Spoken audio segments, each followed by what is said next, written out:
como le decíamos, estábamos en las etapas, ¿no?, del sistema de vigilancia, y están claritas cuáles son las etapas, ¿no? Y la idea que ahorita bueno, hacemos nosotros el procesamiento de análisis de la información, tenemos que siempre considerar las variables lugar, tiempo y persona. Entonces, ¿por qué es importante? Ayúdeme, señorita Vara, leyendo eso, por favor. Tiempo.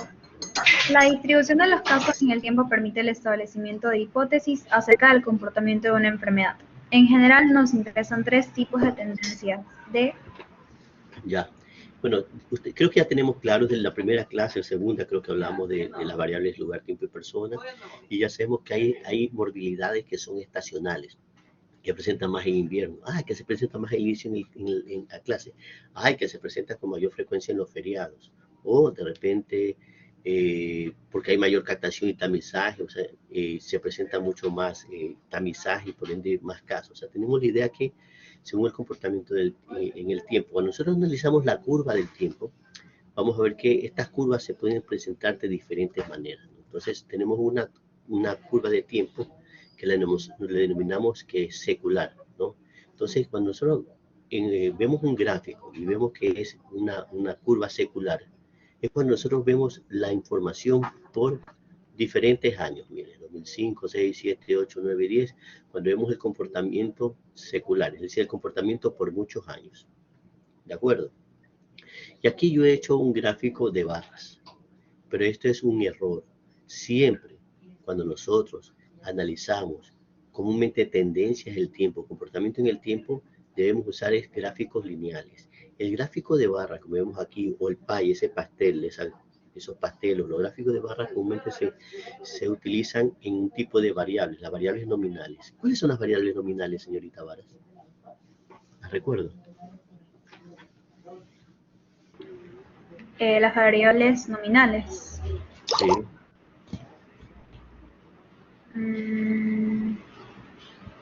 Esas.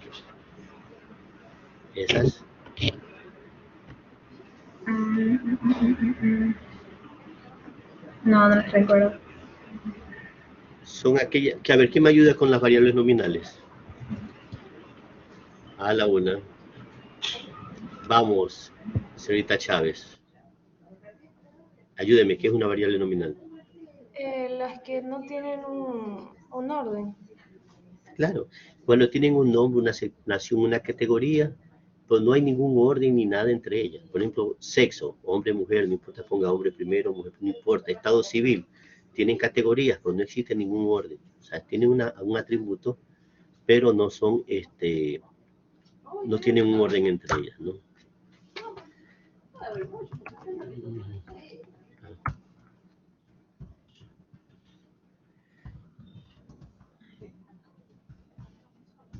Ok. Señorita Chávez. Ok, entonces, como les decía, cuando nosotros usamos las variables estacionales en tiempo, no deberíamos usar barras, sino que, como ya dije, la barra se utiliza cuando existen en las variables nominales, ¿no?, que tienen una asignación, pero no tienen un orden entre ellas. Ahí, en esas variables nominales se usan estas barras o se usan los pasteles, ¿no?, gráficos de pasteles. Comúnmente aquí debemos siempre utilizar una curva, ¿no? Ok, entonces tenemos también que esa es la variable secular. Bueno, nosotros hacemos un patrón de variación en el tiempo. Oh my God. ¿Ya? Nosotros tenemos un comportamiento, o sea, en tiempo, y comparamos el tiempo, esa se denomina curva cíclica, ¿no? El comportamiento cíclico de la enfermedad. Y ya sabemos nosotros que eso lo analizamos cuando analizamos muchos periodos y años, y gracias a eso podemos ver que en cada determinado tiempo se nos presenta una elevación. Ya les he dicho algunas veces lo del dengue. Otra curva del tiempo es la estacional. Comúnmente esto se llevan la información un año o compara años, pero te permite visualizar cómo se incrementa en determinada estación del año. Entonces, tenemos que cuando nosotros analizamos la variable de tiempo, vamos a ver que se presentan varias curvas, las seculares, la cíclica o la estacional. Ahora la otra variable es el tiempo. Seguimos, señorita Varas, con lo del tiempo. ¿Me ayuda, por favor? Con el lugar, por favor. El lugar, sí. Ok, el lugar. Se debe tratar de localizar el lugar en el que se originó la enfermedad, así como el lugar en el que se encontraba el paciente al momento de la detección de la enfermedad. Al igual que para el análisis en tiempo, es importante utilizar tasas, ya que un alto número de casos puede deberse a un tamaño poblacional mayor o no necesariamente a una alta incidencia o riesgo. A ver, vamos a dividir la pantalla.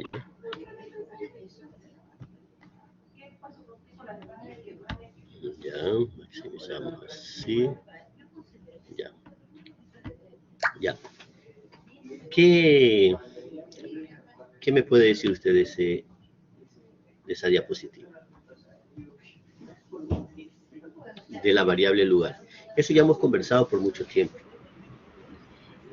Sí, bueno, como estaba diciendo ahí, de que es importante determinar el lugar, ya que hay enfermedades que se pueden presentar en un lugar específico, pero como mencioné en la parte de abajo, que el número de casos puede verse a que es una población que tiene una gran cantidad de habitantes o simplemente hay una pequeña cantidad de habitantes, pero hay una alta incidencia de la enfermedad.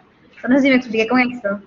Sí, Pero... a ver, no sé si, yo quiero que conversemos un poquito, no nos pongamos, mire que no estoy tomando, hoy día no voy a tomarle la lección, pero que me responde positivamente, como ahorita Chávez, lógicamente eso sí es lección buena, pero no voy a poner lección mala hoy día, no vamos a pelearnos el último día. Ok, la idea es la siguiente, aquí cuando nosotros hablamos de las primeras líneas, ¿no?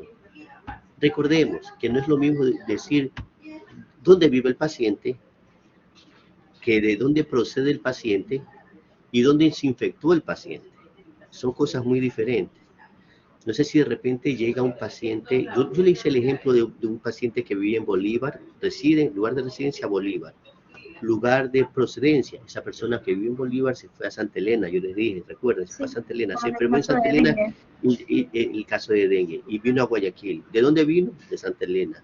¿De dónde reside? ¿Dónde vive el paciente? Bueno, vive en Bolívar. Bolívar. Pero nosotros tenemos que diferenciar, es dónde se infectó el paciente. ¿Dónde se infectó? No sé.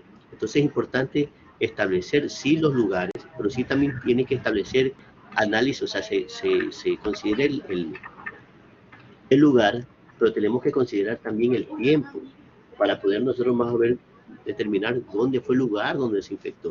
Porque las medidas que nosotros vamos a tener que ejecutar para controlar o hacer un cerco no es donde el paciente vino o donde el paciente vive, no, es donde el lugar probable de infección. Porque la idea es que también uno tiene que analizar, es, por ejemplo, dónde trabaja, el lugar de trabajo, las características del ambiente de trabajo, eso también nos puede orientar. Entonces es importante nosotros ubicarnos siempre en el lugar donde se produce el fenómeno. Ahora, aquí hay otro dato importante, que al igual que para el análisis de tiempo es importante utilizar las tasas. ¿Por qué es importante utilizar las tasas? Cuéntenme. ¿Para qué sirven las tasas? Para poder medir, o sea, para tener como un registro. Pero la tasa tiene algo esencial, que es Para comparar en un exacto. lapso de tiempo, en un periodo de tiempo. Sí, la idea es para un lapso de tiempo y para compararme con otros. Por favor, es muy importante que tengamos claro que las tasas me sirven a mí, me permiten saber cómo estoy. Es decir, si yo tengo una tasa de mortalidad infantil, una tasa de mortalidad materna alta, significa que yo no estoy muy bien.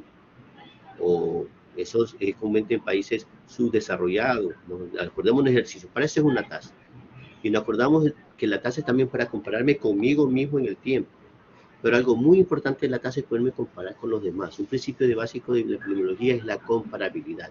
Entonces nosotros es importante utilizar las tasas para ver cuándo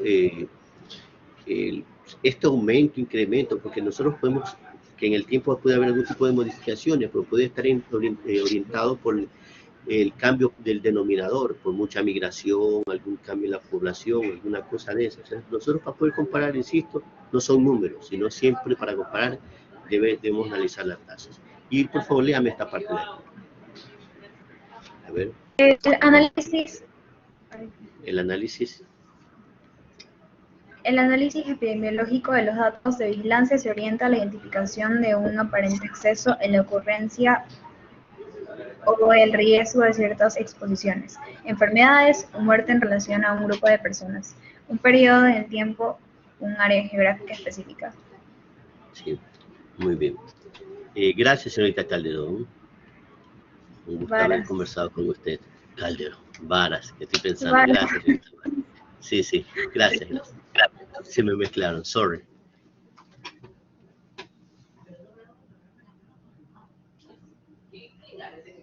Ya. Ahorita recién veo lo que me dice la señorita Insúa. Lógicamente, cuando ustedes ven semiología, vamos a ver que el 70 o el 80% del diagnóstico está dado con la anamnesis. Entonces es importante el interrogatorio. Hoy por hoy, ustedes yo creo que tengan claro que cuando hacen el análisis, hacen una historia clínica, empieza el interrogatorio, además de los datos personales, la anamnesis está formada no por los datos personales, antecedentes patológicos personales, antecedentes patológicos familiares. Es importante que también hagamos la anamnesis epidemiológica. Como bien ahorita manifiesta la señorita Insúa, es importante hoy por hoy, ya sabemos que hay que preguntar bueno, normalmente cuando hacemos nosotros la anamnesis tenemos que hacer la semiología de los signos y síntomas. Por ejemplo, si de repente a mí me hablan de la fiebre, no es lo mismo una fiebre de inicio súbito que una fiebre de inicio paulatino. Vamos a ver si es alza térmica o está, se siente caliente o fue cuantificada. Hay que ver si la fiebre viene en la mañana, si en la tarde o en la noche, todo ese tipo de cosas. Si viene alguien con rinitis, bueno, tos, dolor de garganta, más es por la mañana, por la tarde, por la noche. Es una tos seca, es una tos productiva, o sea, las características, este tipo de cosas. Igualmente tenemos que hacer la cefalea, si es frontal, occipital, parietal, si es tipo pesante, si es pulsátil, tipo incón. Siempre tenemos que hacer la anamnesis, el interrogatorio de los signos y síntomas. Pero también es importante este anamnesis o esta valoración epidemiológica, donde nosotros ya hoy por hoy debemos considerar si esta persona ha viajado, a qué lugar viajó. Entonces, si de repente vengo y digo, yo sé que ahorita la nueva variante está en Brasil, y yo digo, ¿usted ha viajado a Brasil? Digo, sí, sí he viajado a Brasil. Entonces, ¿ya usted puede establecer el nexo epidemiológico con eso? No. No, porque no solo necesitamos saber que estuve en Brasil, hay que saber, yo estuve en Brasil, pero fue hace 3 años. Entonces es importante el tiempo también, o sea, bueno, ya, para ser no tan exagerado, yo estuve en Brasil en febrero. Y en febrero no estaba esa variante. Entonces es importante también los tiempos, analizar según lugar, tiempo y persona siempre. Entonces, si de repente, según las morbilidades, estamos en contacto con personas privadas de la libertad. Por ejemplo, a todo paciente con rigidez de nuca, yo tengo que pensar en meningitis, si todo paciente con meningitis meningocócica, yo tengo que pensar que he estado en un lugar de hacinamiento, es decir, de repente estuve en una penitenciaría, estuve en un albergue, estuve en un retiro, en un encierro. O sea, ahí yo pienso, cuando pienso en meningitis meningocócica, tengo que buscar ese dato. Cuando yo pienso en un paciente con tuberculosis, tengo que buscar si está en un lugar con hacinamiento, un lugar poco cerrado, un lugar poco ventilado, si está en un lugar con alguna persona diagnosticado con tuberculosis, ¿no? Si yo pienso en una persona con una lesión cutánea tipo leishmaniasis, bueno, si está en una zona selvática, donde haya muchos árboles, etc. Todo ese tipo de cosas tengo que hacer una correlación. Y siempre correlacionan, insisto, con el tiempo. Entonces no se olviden de siempre preguntar dónde estuvo, si ha estado en contacto con animales, si ha estado en contacto con una persona que tuviera algún síntoma, algún tipo de sintomatología, etcétera, correlacionando siempre el tiempo. ¿Ok?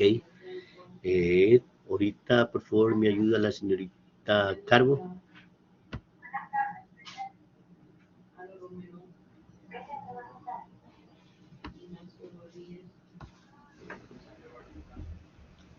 Buenas tardes, doctor. ¿Cómo está? Un gusto saludarla. ¿Cómo está usted? Igualmente, muy bien, ¿qué tal? Ya, me alegra mucho. Entonces vamos a seguir conversando, lo importante por el lugar. Y aquí les quería poner unos gráficos que siempre, a ver, cómo uno puede ir puntualizando los eventos que se pueden ir realizando, presentando. Pues en este caso, por semana epidemiológica, un momento uno va viendo cuántos casos se va presentando. En este caso, en la provincia del Oro tenemos unos casos de dengue, ¿no? Continuamos con gráficos para el comportamiento. Entonces, otra variable a analizar es la variable persona. Ayúdeme con esa lectura. A ver, es valioso para identificar los grupos de riesgo. Las variables más comúnmente utilizadas son la edad y el sexo. ¿Por qué sería importante analizar la información según la variabilidad, edad y sexo? Cuéntemelo. Creo yo porque es lo primordial, pues, identificar al paciente, como estaba hablando, la anamnesis, si no estoy bien, estoy pronunciando La la palabra anamnesis. así. Ajá, anamnesis. Anamnesis. Ah, magnesio, uy. Pero, Sí. pero cuando hablamos de un paciente, ¿por qué? A ver, ahorita le digo que tengo un paciente con una lesión eruptiva en la piel. ¿Por qué es importante saber la edad, por ejemplo? Eruptiva en la piel. Uno, porque es el factor de riesgo, dependiendo, pues, la enfermedad donde más se desarrolla. A veces se desarrolla en edades avanzadas o en menores edades. Ya. A ver, Ajá. ok, ahorita dijo, la respuesta es esa. Edad. Hay enfermedades que se presentan según el tipo de edad, según la edad, mejor dicho, ¿no? Hay enfermedades comunes que se presentan en personas adultas y otras que son en más jóvenes. Por ejemplo, ¿me puede dar un ejemplo? Las enfermedades eruptivas de la infancia comúnmente son en niños, ¿no? Entonces es importante saber si tengo una enfermedad eruptiva, si es un adulto en una edad media, es algo preocupante. Si de repente veo que se está muriéndome o presenta casos graves de influenza en jóvenes, ¿no? Pues lo normal es en adultos y en niños. Entonces es importante analizar esa variable. ¿Me puede dar otro ejemplo, por favor?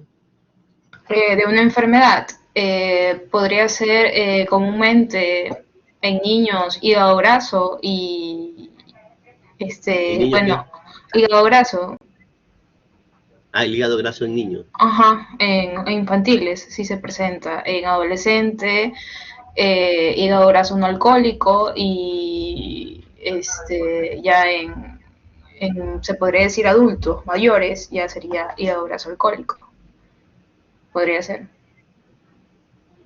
Bueno, bueno, la idea es que en niños es raro encontrar hígado graso. La idea Claro. es que a medida que se avanza, lo que quiero decir a ustedes es que hay enfermedades que, bueno, yo tenía el ejemplo, ¿no? De lo normal y ponía lo normal y usted quiso hacer lo mismo. La idea es que tenemos que saber que debemos analizar según las variables persona porque el comportamiento de las morbilidades varía según el grupo etario. Y si yo sé cómo es el comportamiento según grupo etario, yo en un momento podría detectar si hay una variación de ese comportamiento. Si tengo varicelas en niños, que es normal, en los niños escolares la varicela, pues ya si tengo ya en niños de 14, Claro. 15 años, ya Ajá. eso es medio raro, ¿no? Sí, claro, Y, ajá. y por sexo, ¿usted cree que es importante hacer el análisis de la información según la variable sexo? Sí, por supuesto. ¿Pero por qué? Pues cuénteme. Creo yo porque hay también enfermedades que se presentan más en hombres que en mujeres. Ahí vendrían a ser un ejemplo, podría ser las enfermedades de transmisiones sexuales. Hay unas que, bueno, se presentan más en hombres que en mujeres. Ya. Ujú. Ejemplo. Eh, Gonorrea, hombres. ¿Qué discriminación? ¿Quién le infectó al hombre? Pero, o sea, es más común, o sea, presenta más el hombre que la mujer. Bueno, dejémoslo ahí. Ujú. Otra, por ejemplo, ¿por qué no ponemos infarto agudo de miocardio, que es más común en hombres que en mujeres? Porque la mujer le protege de los infartos los estrógenos, ¿no? Entonces, cuando ya viene la menopausia, cómo se enferman los hombres y mujeres es iguales, porque ya como no tiene estrógeno, la prevalencia, perdón, la incidencia de infarto agudo de miocardio ya es igual tanto en hombres como en mujeres, ¿no? El lupus eritematoso sistémico es más común en mujeres, etc. Ok, vamos a ver que alguien quiere Sí, participar verdad, más. el cáncer mamario más en mujeres predomina que en hombres, en escaso. Ajá.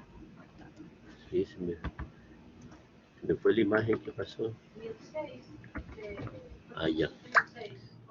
El cáncer mamario es más común en, exacto, lupus. Muy bien, señorita Calderón, señorita Chávez, muy bien. Ok, gracias, señorita Carmen. Ya no me voy a equivocar, Ok, Carmen. listo. Un gusto. Ok, pase bien. Por favor, Prieto, campeón, ayúdame. Prieto.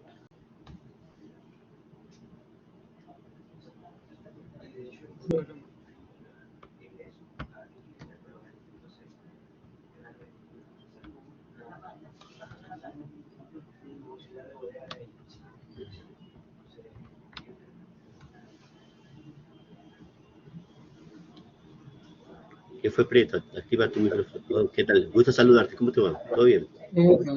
Todo bien. Bien. Mira, aquí estamos, cuando nosotros analizamos la variable según la persona, vemos que además le da el sexo, que son primordiales, eh, eh, También existe analizar la nacionalidad, nivel de inmunidad. ¿Por qué es importante eso? Sí, ves Bueno, de nacionalidad, no sé si se... Sí, le escucho. A ver, dale. Nacionalidad, cuéntame.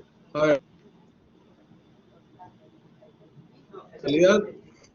nacionalidad puede ser porque, por ejemplo, si uno viene, no sé, de África, puede ser ébola. Nivel de inmunidad, obviamente los inmunodeprimidos son más susceptibles a infecciones, Por ejemplo, bueno, de ese tipo de exactamente, cosas. muy bien, nacionalidad, muy bien África, o por ejemplo, los osteoporosis. Nosotros vemos que en zonas templadas europeas hay poca radiación solar. O sea, aquí en zona ecuatorial, zona tórrida, cae perpendicularmente los rayos solares, ¿no? Entonces nosotros aquí es raro presentar osteoporosis y hacemos que la vitamina D se sintetice en la piel y ayuda a la absorción de calcio por parte del hueso. Aunque ya se te están presentando casos de osteoporosis porque la gente casi no se pone poco ejercicio, poca ingesta de calcio, poca exposición solar. Ya se ven casos de osteoporosis, pero comúnmente esto era más común en zona templada, pero ahorita es muy relevante, ¿no? La nacionalidad y el hecho de dónde vienes para yo estar pensando en ciertas morbilidades. Yo ahorita cuando viene un paciente con fiebre, miales al traje, yo enseguida, y viene de Venezuela, yo pienso mucho en malaria por viva, hay bastante de ese tipo de morbilidades. Ahorita ya considerando las variantes, ¿no? También es importante saber de dónde viene, dónde está circulando las variantes y en base a eso yo puedo hacer una correlación. Y el nivel de inmunidad, hoy por hoy, cuando llega un paciente es importante ver qué tan protegido, o sea, la persona estuvo vacunada, no estuvo vacunada, cuántas dosis tuvo, la una, dos, la tercera dosis, y eso va a también inducir un poquito a mi terapéutica. Juega, ¿qué más? El estado nutricional, sigue contándomela. ¿Qué más? ¿Es importante la nutrición? Ya, Prieto. a ver, entonces el estado nutricional sí, porque bueno, nosotros que estamos viendo nutrición, me imagino que las personas que están desnutridas son más susceptibles o sea, son personas en riesgo. Entonces, bueno, estas aquí necesitan otro tipo de cuidado, necesitan darle otro tipo de nutrición. Y por el otro lado, el estilo de vida, obviamente las personas que son más sedentarias son más susceptibles también a otras enfermedades tipo hipertensión, diabetes. Ya, un segundo también, esas personas que son hiperactivas también se exponen a factores de riesgo. Esas personas que hacen deportes extremos, esas personas que van full gimnasio y de repente se inyectan anabólicos. Todo eso juega. En cuanto al factor nutricional, ¿cuál es la diferencia entre estar bien alimentado y estar bien nutrido? ¿Existe diferencias o no? Bueno, alimentado creo que se puede comer cualquier cosa creo que por estar lleno, pero ya en la nutrición es comer balanceado, tener una dieta la cual contenga todo lo que nosotros necesitamos. Pero ahorita, hoy por hoy, ¿cómo el estilo Oligoelementos.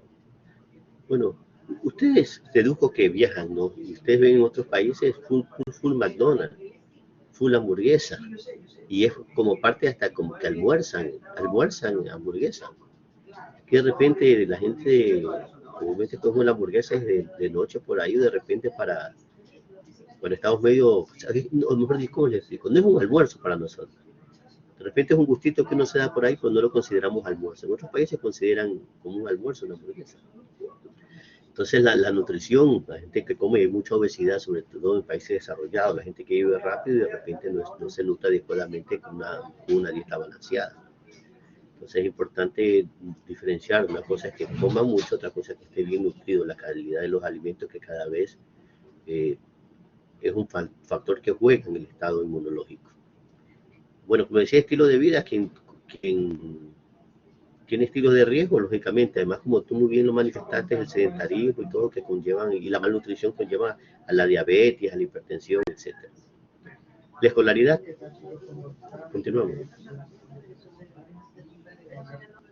Ya, bueno, en la escolaridad, no sé si se refiere aquí como que a los niños que van a la escuela y normalmente se contagian de gripe y este tipo de enfermedades infecciosas, o se refiere a las personas que no van y no tienen como que el conocimiento de la medicina o bueno, tengo conocimiento general que se lo dan en la escuela. Me gusta el enfoque que has hecho, porque efectivamente escolaridad, el que va a la escuela tiene más riesgo porque está en contacto con muchas más personas, ¿no? Entonces eso juega, ¿no? La escolaridad. Pero no, la idea aquí es el grado de instrucción de los individuos. Lógicamente, a mayor conocimiento, mayor preparado, quizás podrían ser más receptivos a ciertas medidas de control. Hay mucha gente que de repente viene y dice, no, si yo tomo el agua de la llave no pasa nada, porque siempre he tomado y no ha pasado nada. Entonces, es para la escolaridad orientado a la recepción o a la percepción que se tiene del entorno y para tomar las medidas preventivas. Área de trabajo, pues de repente yo chévere, tengo trabajo, pero gano muy bien, pero sin embargo me estreso en mi trabajo, peleo con mis compañeros, mucho trabajo, mucho estrés. Entonces eso también hay áreas no desagradables. La hospitalización, vamos, sigue.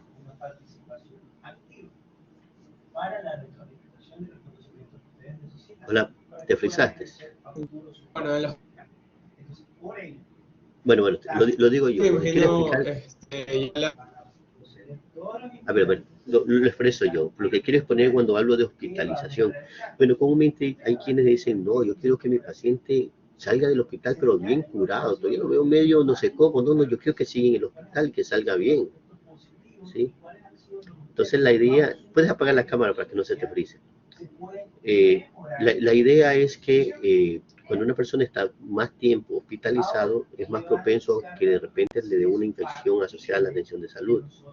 Entonces juega mucho eso de que, insisto, el hospital, o de repente no dejen entrar a los niños de los hospitales.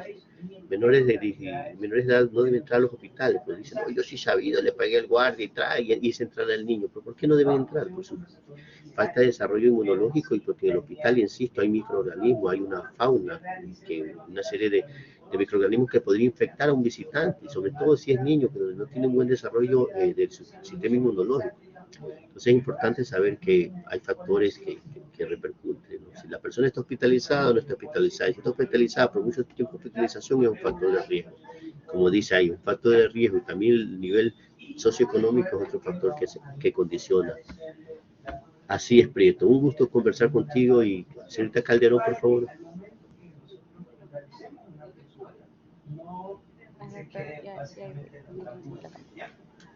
Okay. Usted no necesita buscar referencia adicional, el comportamiento de la enfermedad también, que es muy importante. ¿Me ayuda, por favor, con la lectura?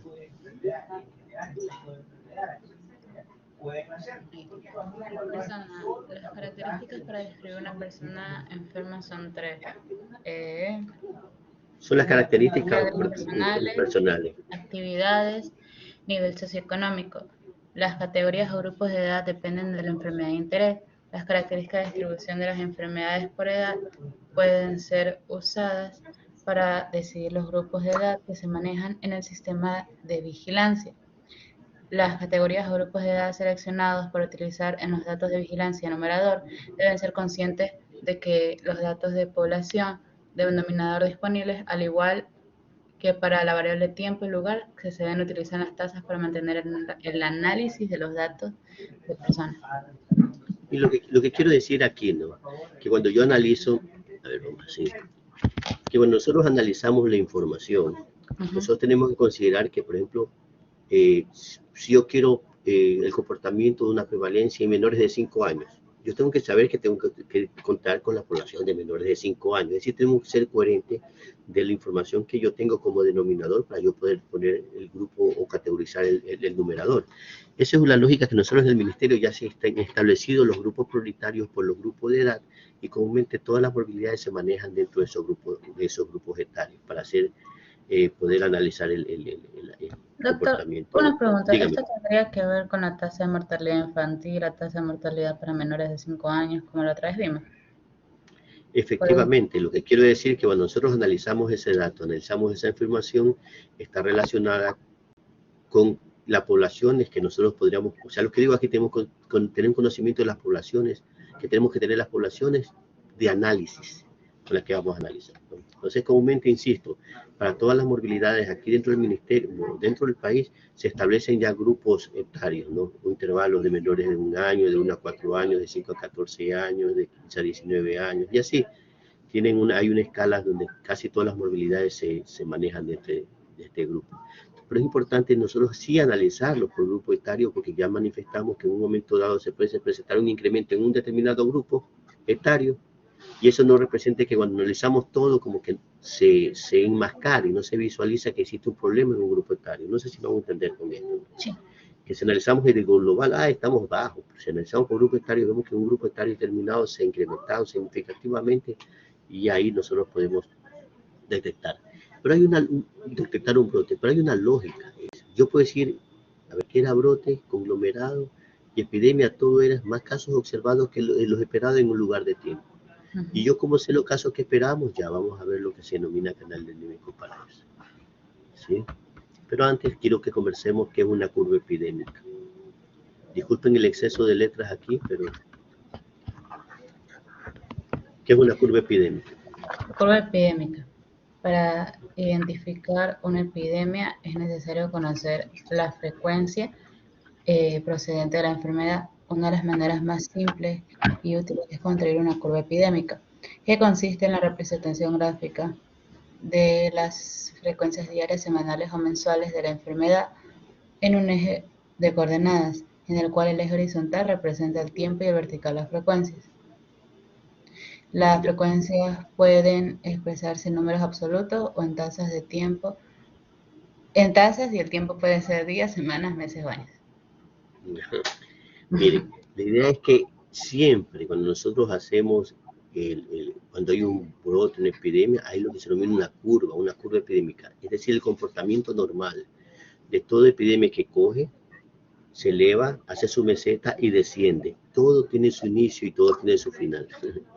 Entonces ahí tiene que, cuando hacemos la curva, hay una parte que es la curva ascendente. Leemos. La curva epidémica tiene usualmente distribución asimétrica y presenta los siguientes elementos.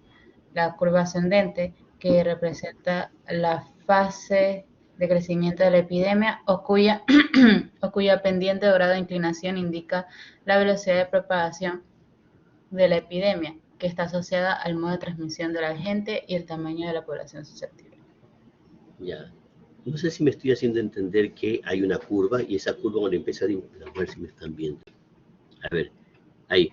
Cuando empieza la curva a incrementarse, si nosotros tenemos una curva epidémica así que eleva poquito, significa la transmisión es baja. Si de repente tenemos una curva que se eleva así rapidito, estamos hablando de una rápida transmisión. Entonces nosotros tenemos que seguir que toda curva, cuando empiece a iniciarse, la curva ascendente significa o qué representa. Por si acaso, es muy importante esta diapositiva, ¿no?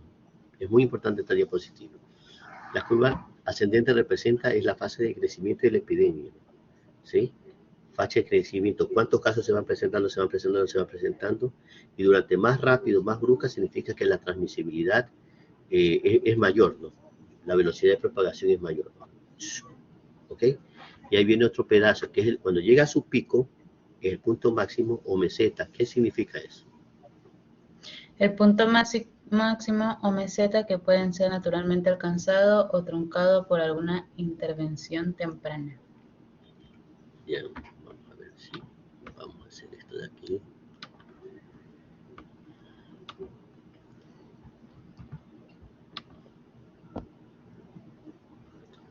Yo quiero hacerme entender y que me gustaría que conversar un poquito con usted y que me diga, por ejemplo,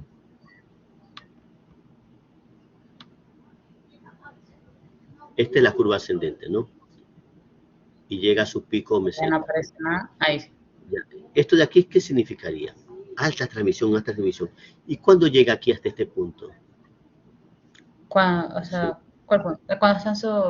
Cuando hay alta intensidad de contagios. Sí, pero ¿cuándo llega a algún punto? Cuando ya todo el mundo está infectado. Cuando ya no hay susceptible. Cuando hay vulnerables. Ya no hay vulnerables. No sé si me van a entender. Cuando hay una epidemia, comúnmente la gente se infecta, pero llega un momento que naturalmente, sin que nosotros hagamos nada, llega hasta aquí, llega a su punto, porque de repente ya disminuyó la transmisibilidad, que el pase del virus se hace menos virulento, o en su defecto ya es poco susceptibles. Entonces, eso es natural. Pues puede ser que hay transmisión, y de repente yo intervino y hace que ya no sigan más casos. Entonces, la curva ascendente significa la velocidad de transmisibilidad y cuando tenemos el pico en la meseta, que significa que ya puede ser alcanzado naturalmente o porque hubo una intervención que tuvo impacto y ya no hay más casos. Entonces tenemos la curva ascendente, la curva ascendente y esto que sería la meseta. ¿Y ahí qué significaría la curva descendente? Cuando ya empiezan a disminuir los casos, cuando ya hay algo, un factor que ya está, la inmunización puede ser. Puede ser que ya es producto alcanzado por la intervención que se está ejecutando, ¿no? Entonces vamos a leer.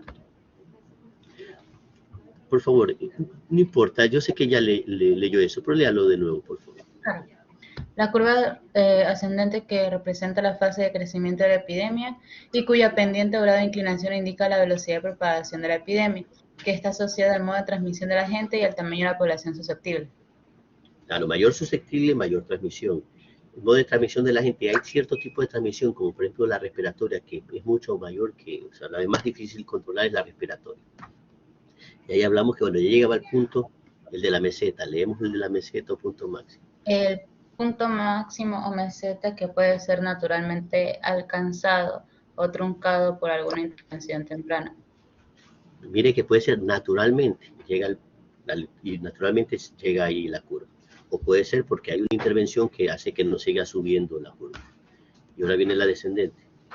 Y la curva descendente que representa la fase de agotamiento de la epidemia y cuya pendiente grado de inclinación descendente indica la velocidad de agotamiento de la población susceptible, sea naturalmente o por efecto de impacto de las medidas de control. De control. Sí, sí me hago entender la idea, ¿no? De que sí. Podría es ser como la ese... curva de COVID más o menos, que al principio cuando no se... cuando no había... al principio de la pandemia la curva subía casi todos los días y ahora... actualmente hay un descenso de esa curva. Sí, estamos quizás en un periodo de meseta baja y nuevamente se presentan, ahorita están hablando mucho de la segunda ola, tercera ola en otros países que ya estaban y de nuevo se elevan. Nosotros aquí estamos en meseta, lo que es en Guayaquil, menos mal ya tenemos algunos días con meseta epidemiológica. Un gusto haber conversado con usted. ¿eh? Igualmente. Jacome.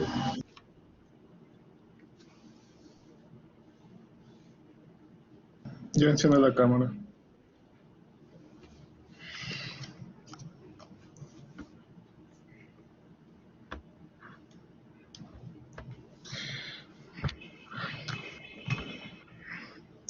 Listo. ¿Qué tal? Qué gusto saludarte. Igualmente, doctor. Espérate un ratito. Vamos a hablar ahorita, antes de leer vamos a hacerlo práctico. Un ejercicio de... que está aquí, canales de micro. Yo juraba que la tenía abierta, pero bueno. Sí está claro hasta aquí la idea. Sí. De lo conversado, sí, ok. Bueno. Mira, ¿qué tengo aquí?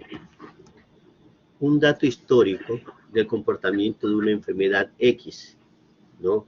Por meses, desde el año 2003 al año 2020, por ejemplo.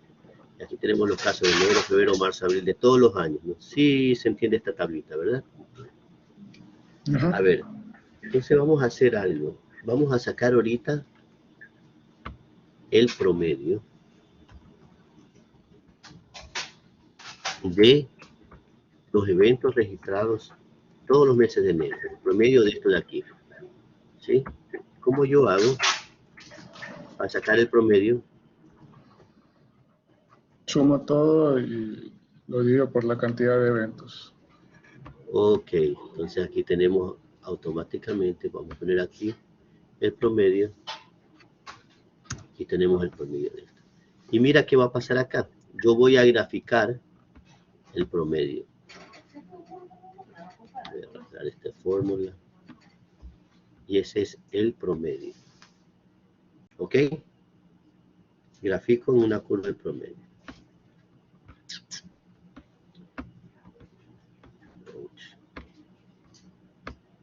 Ahora vamos a hacer una cosa. Yo quiero sacar aquí la desviación estándar. ¿Cómo saco la desviación estándar? ¿Qué es la desviación estándar? ¿De acuerdo? Era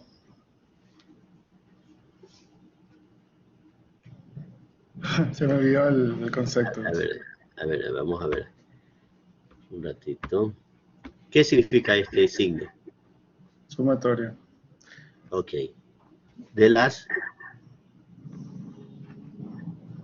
A ver, vamos. Sumatoria de las...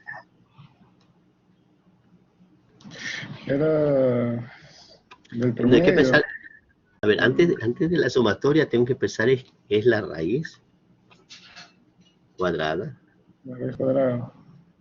¿De qué? De la sumatoria del promedio sobre... No. Primero de las observaciones. menos lo que dijiste ahorita. Menos el promedio. ¿Sí?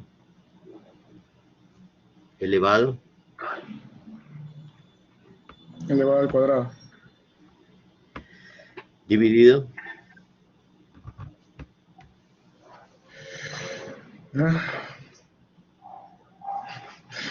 El número de...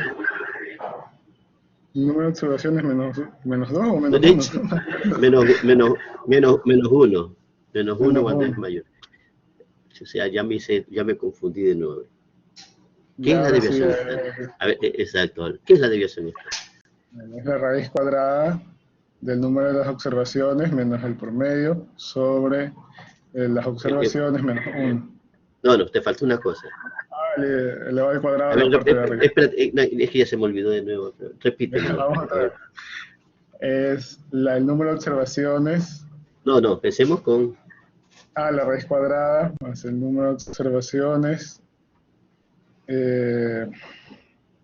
más el promedio, todo elevado al cuadrado sobre las observaciones menos 1. No dijiste. Observaciones menos el promedio, ¿ya? Es la raíz cuadrada de la sumatoria de las observaciones menos el promedio elevado al cuadrado dividido por el número de observaciones. Ya, chévere. Ok. Entonces, ahorita,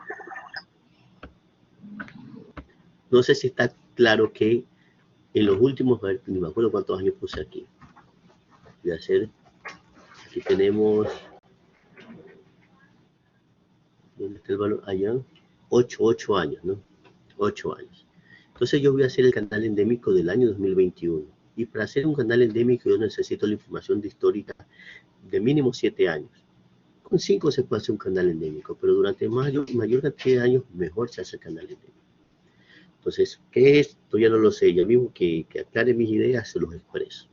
Insisto, el primer paso que hice fue sacar el promedio. Entonces, en todos los eneros se presentaba un promedio de 10 casos, en febrero de 8 casos, aquí 9 a 10 casos, 10,5. O sea, estos son los promedios cada mes. El promedio de presentación de eventos cada mes según la información histórica de los últimos 8 años. Ahora que voy a sacar aquí la desviación estándar. Entonces cojo, saco la desviación estándar.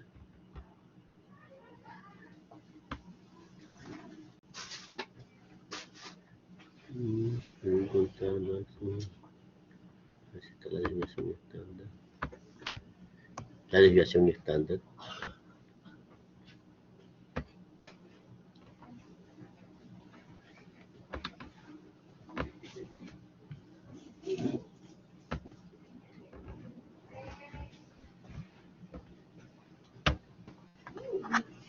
Esto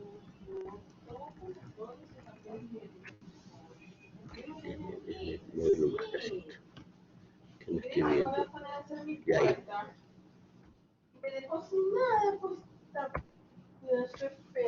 Esa es la desviación estándar.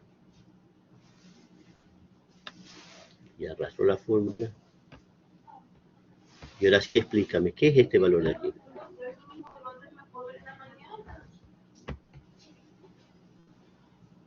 A ver, vamos a dividir la pantalla para que se vean las cosas.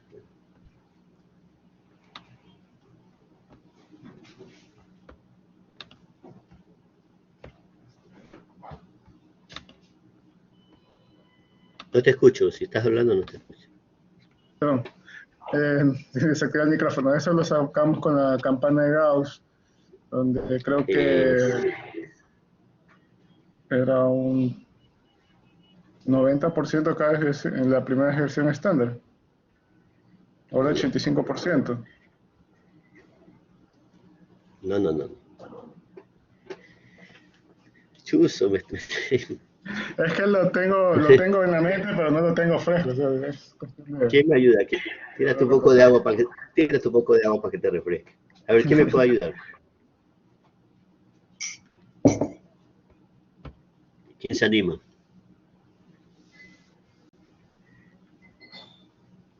Pues no, no alcen todos la mano, solo uno, no alcen todos la mano. A ver, ¿dónde está la señorita? Sí está la señorita González. A ver, señorita González. Dígame, doctor. Le digo, ¿Me doctor, escucha? le escucho claramente. Ah, ya.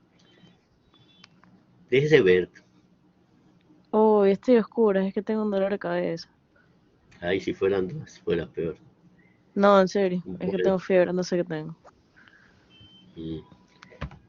a ver, ¿me puede Ya. decir qué es este valor que está aquí? Sí, me alcanza a visualizar.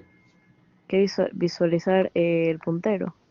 Sí ve, exacto, Punto sí ve lo que 4, estoy diciendo. ¿Ya qué es este 10.4? el Eso es promedio de, el promedio de casos, ajá, el promedio de casos en enero el de de los 2000, últimos, o sea, de todo desde el año, del 2013 al 2020. los últimos 8 años, ¿no? ¿De acuerdo? Ok. Y aquí saqué la desviación estándar. Ujú. Y si yo, la desviación estándar no es nada más que la raíz cuadrada de la diferencia cuadrática entre las observaciones menos el promedio. Ya sabemos el concepto de desviación estándar, ¿no?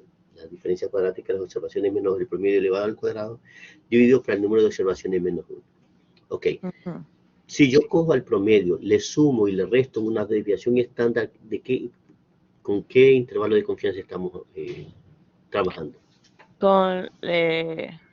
a ver, espera. Repíteme, porque me dice bola. Si yo al promedio le sumo y le resto una desviación, este valor, una desviación, le sumo y le resto este valor, ¿yo con qué intervalo de confianza estoy hablando? De un intervalo casi como 8.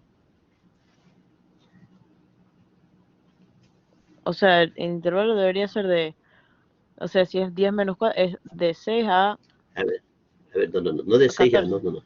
Es un número compuesto. Mm. Ah, ya, el ¿Con qué intervalo de confianza? 68%, ya. Sí. A ver. Ay, Jesús. Sí, ok, perfecto. Perfecto. Si al promedio le quito y le resto una observación, estoy hablando con el 68%. Muy bien, señorita González. Gracias. A ver, Sebastián.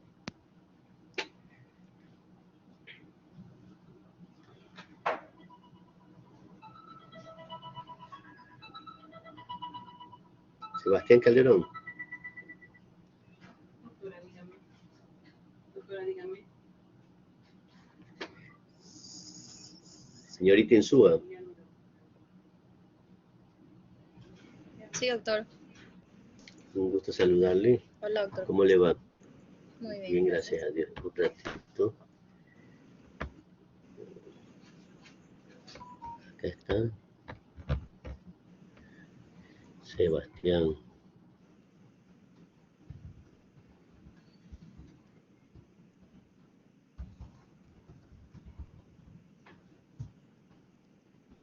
Bueno. Estamos aquí de nuevo. Ok. Y me ayuda con su cámara, pues. Sí, espérenme un ratito.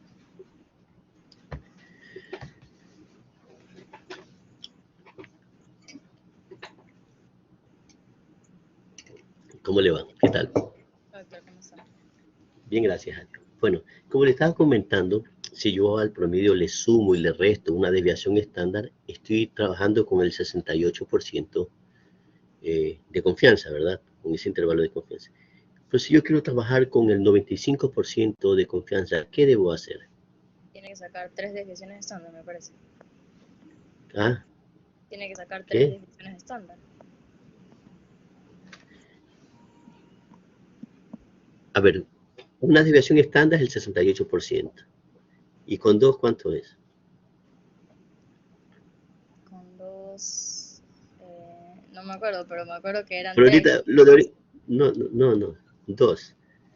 Solo 2. Ahí trabajamos, cuando trabajamos con dos, ¿cuánto es? Lo que pregunté ahorita. ¿Con cuánto trabajamos? No me acuerdo, doctor, me acuerdo que no es 70 y algo. Dios mío. ¿Quién me ayuda, please? No pueden hacerme esto el último día, no pueden hacerme esto. A ver, miren. Cuando el promedio le quito y le resto una desviación estándar, estamos en el 68% de intervalo de confianza. Cuando el promedio le quito y le resto dos desviaciones estándar, estamos hablando con el 95% de confianza. Y cuando el promedio le quito y le resto tres desviaciones estándar, estamos hablando de el 99.9% de intervalo de confianza. ¿Ok? ¿Está claro ya eso? Sí. Bueno.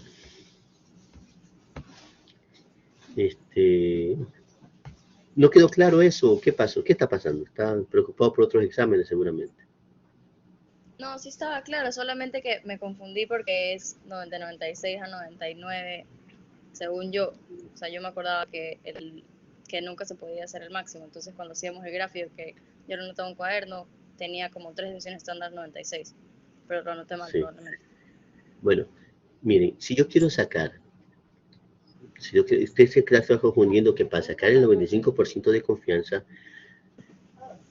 hay que usar un numerito por ahí, que usted ya lo dijo, que es 1,96. Y ya le estoy dando la respuesta a lo que iba a preguntar. La idea es que si yo quiero trabajar con 95% de confianza, para hacer mi canal endémico con 95% de confianza, yo debo usar dos desviaciones estándar. Entonces, ¿cómo yo sacaría aquí dos desviaciones estándar? Dos desviaciones estándar. Yo debería hacer entonces multiplicar una desviación estándar por 2. Esto. Ahí hay dos desviaciones estándar, ¿no? O 3. ¿Verdad que debería hacer eso?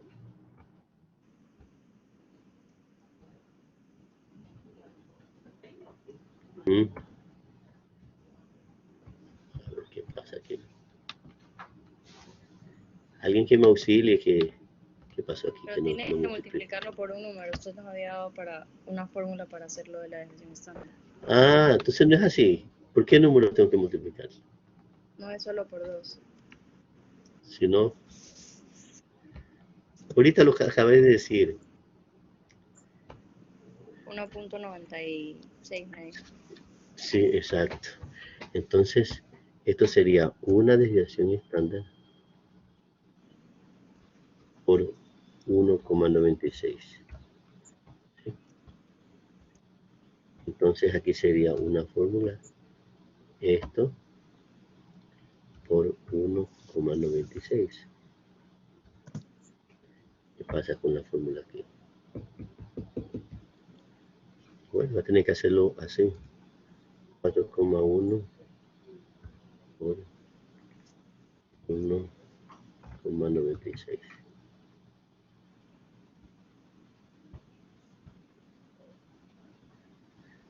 No puede ser. Se han bloqueado los números.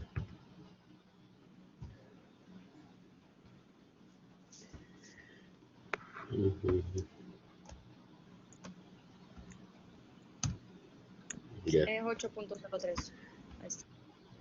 Ya, ok. Ya no puedo arrastrar la fórmula. Vamos a ver si ya se arregló, porque creo que estaban bloqueados los números. Entonces, 2,6 por 1,96. A ver si sale. Ya ahí salió.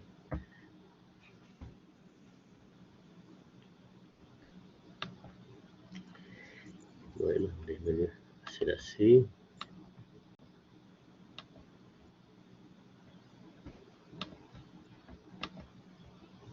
Ouch. Está vacilando la computadora. Recién estoy cogiendo el golpe estalato que recién adquirí. Bueno. Entonces, no sé si me estoy haciendo entender ahorita que con la información histórica yo saqué el promedio y estoy sacando dos desviaciones estándar. Si no es que para sacar dos desviaciones estándar, ya saben que una desviación estándar la multiplico por con 1,96 y saco aquí. ¿Esto qué es? 2 desviaciones estándar de estas observaciones, le saqué 2 desviaciones estándar. ¿Sí me hice entender ahí, no? ¿Ok? Como decía, yo quisiera trabajar con 2 desviaciones estándar, más o menos 2 desviaciones estándar del promedio, para sacar mi canal endémico con el 95% de confianza. Entonces, ¿yo qué hago aquí? Al promedio le sumo 2 desviaciones estándar, ¿sí? Y al promedio también le voy a restar menos 2 desviaciones estándar, ¿sí? Y miren aquí. ¿Cuánto sería el promedio? ¿Qué tengo que sumar? Al promedio, ¿cuánto le sumo? ¿Cuánto es el promedio? 10.4 tiene que sumar 8.1. Más 8.1. Y miren cómo se va a graficar acá. 8.5 sería el promedio más 2 desviaciones estándar. Voy a arrastrar esta fórmula. ¿Sí? Y si vieron que se graficó aquí. Falta aquí uno. Ok. Ahora aquí, ¿qué valor sería aquí? El promedio sería 10,4 menos 8.1. 2.3 sería. 8.1, 2.3, ¿ok? Arrastro la fórmula y mire cómo se grafica. Acá. Entonces, mire, ¿qué tenemos graficado aquí? No sé si ustedes pueden visualizar aquí. Esta es la curva del promedio. Esta es la curva del límite superior, es decir, el promedio más 2 desviaciones estándar. Esta es la línea inferior, el límite inferior, que es el promedio menos 2 desviaciones estándar. ¿De acuerdo? Mire, y aquí se forman 3 zonas, que es la zona de éxito, la zona de seguridad, la zona de alarma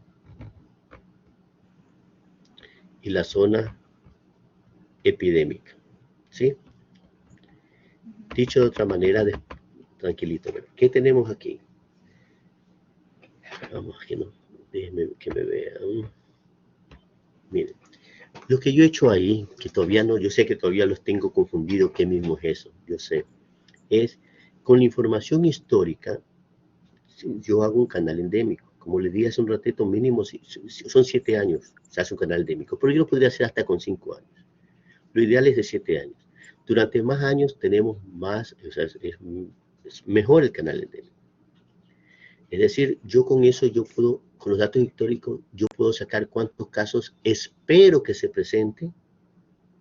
Espero que se presente, ¿sí? ¿Y cómo yo lo grafico el canal? ¿Cómo está formado el canal endémico? Bueno, yo al promedio, primero gráfico el promedio, le sumo y le resto 2 desviaciones estándar, porque quiero trabajar con el 95% de confianza, comúnmente trabajamos con eso. Y ahí, con esas curvas, con esos datos históricos, se forman el canal endémico, es decir, los casos que yo esperaría que se presenten. ¿Ok? Ahora yo voy a hablar, vamos aquí.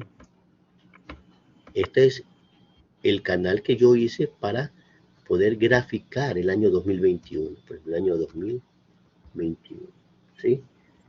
Es decir, estos son los casos, en cambio, estos son los casos que dice esperados. Este es el rango de casos esperados. Estos son los casos máximo, mínimo, y con eso se forma el canal. ¿Ok? Entonces, digamos que en el mes de enero del año 2021 se presentan 2 casos. Y yo grafico, miren aquí, están los 2 casos, se graficó en enero. 2 casos. ¿Sí? En el mes de febrero se presentan nuevamente 2 casos. Miren cómo se va graficando. ¿Y qué vemos nosotros que está en esta zona? La zona de, se llama zona de éxito. Si yo le pregunto a usted, ¿cómo está delimitada la zona de éxito?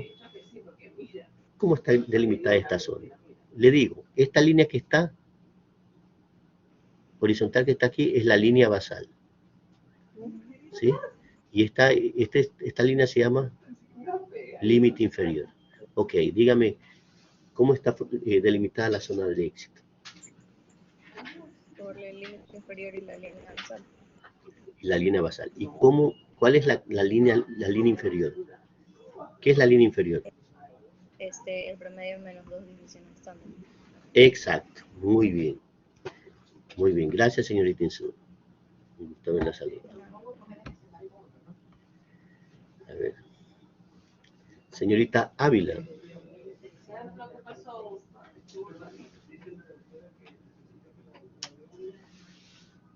Señorita Ávila.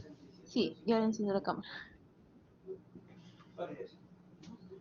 Dígame, señorita Insúa. Doctor, es que con mi grupo tenemos una duda sobre el trabajo de la presentación. Ya terminamos. Ah, ya, ok. La clase es corta. Terminamos canal endémico y ya. Ya, gracias. Ok. No sé por qué no se enciende.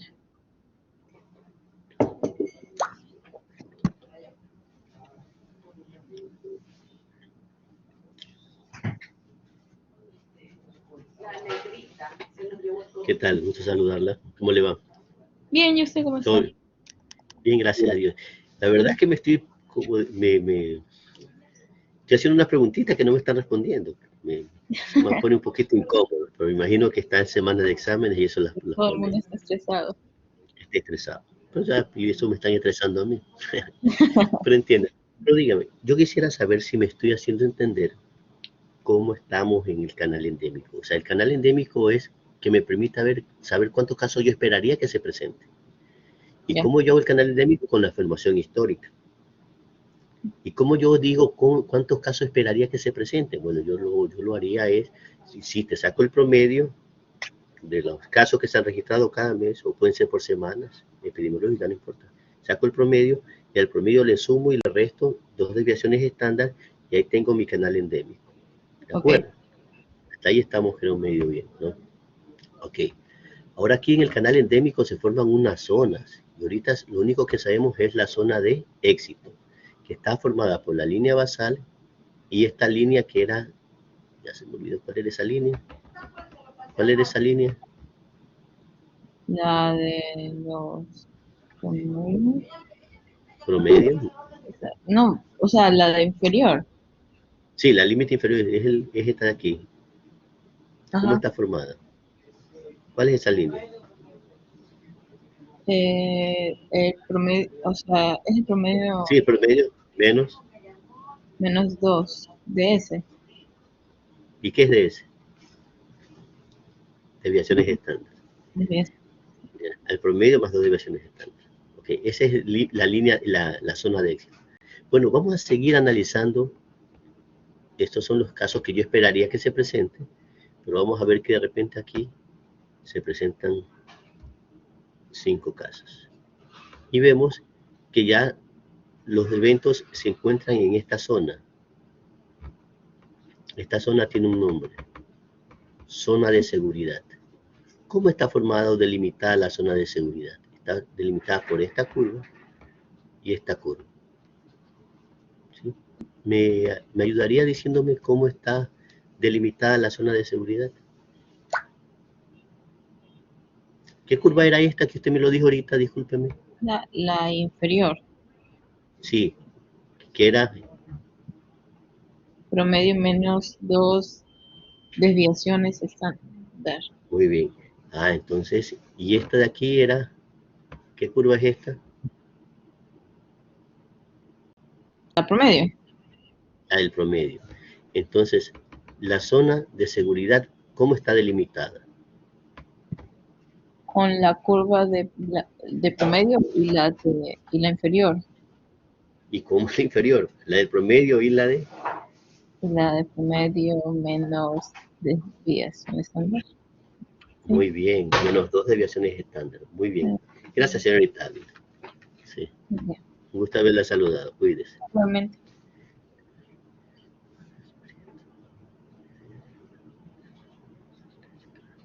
A ver, Yerjen.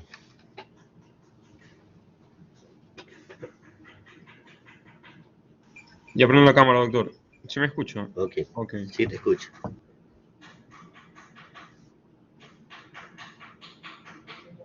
Listo, ya lo tiene. No sabe dónde. Ya lo tiene su bandeja. Que la disculpe.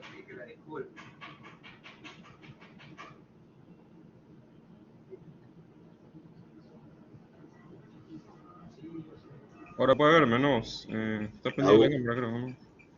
No te veo, pero... A ver. Sí me está... Me sale que sí está se prendida. No te veo, pero bueno. A ver si ya te veo. No, sigo sin verte. Bueno. Si me cachas la idea, ¿qué terminología? Si me cachas, bueno. Sí me estoy haciendo entender que yo voy poniendo en el presente año cómo se están registrando los casos y yo de repente, estamos en zona de éxito, qué chévere, estamos en zona de seguridad. Pero de repente ya, por ejemplo, en el mes de mayo se presentaron aquí 15 casos o 16 casos.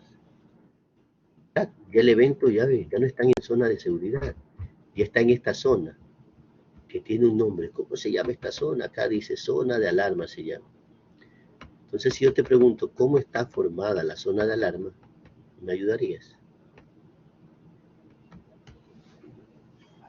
Yerjen. ¿Cómo está formada la zona de alarma? Sí, ¿cómo está delimitada la zona de alarma?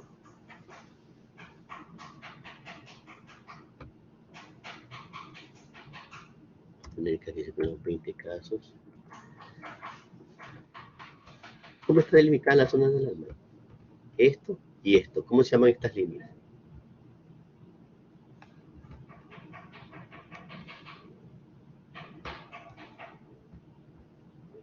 Yerjen.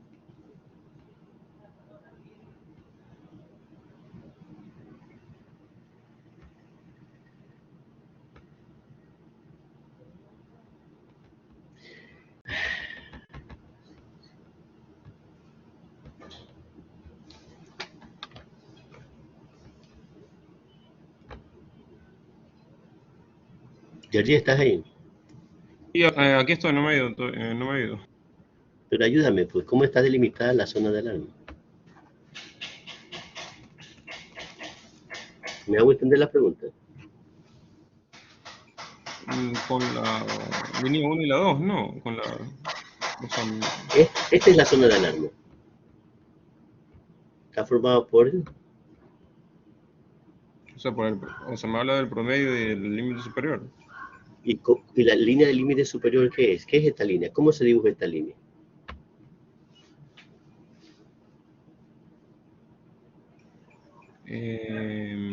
¿Cómo es la...?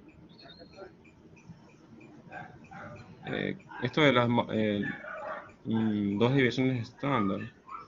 Promedio más 2 desviaciones estándar. A ver, señorita Monaro. Sí, doctor, ¿me escucha? Sí, le escucho. Ya. Dígame, prende la cámara. Ya mismo, ya mismo. Ya. Miren, ¿qué estoy haciendo en este momento? No sé si me estoy logrando haciéndome entender. Estoy logrando que me entiendan que con la información histórica yo he sacado el promedio. Luego al promedio le sumé y le resté 2 desviaciones estándar. Y los grafiqué. Y yo gracias a esta información, yo he hecho el canal endémico, es decir, cuántos casos el canal endémico está formado por el límite inferior y el límite superior. Es decir, el promedio más 2 desviaciones estándar y el promedio menos 2 desviaciones estándar. Y ese es un canal, ¿verdad? Y una línea en medio que es el promedio, pero el canal está formado por estos dos datos.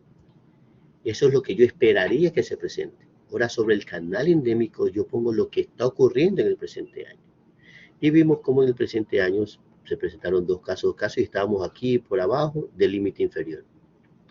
Cuando de repente, ya en marzo, estamos entre el promedio y el límite superior. Igual esto de aquí, vemos que es una zona,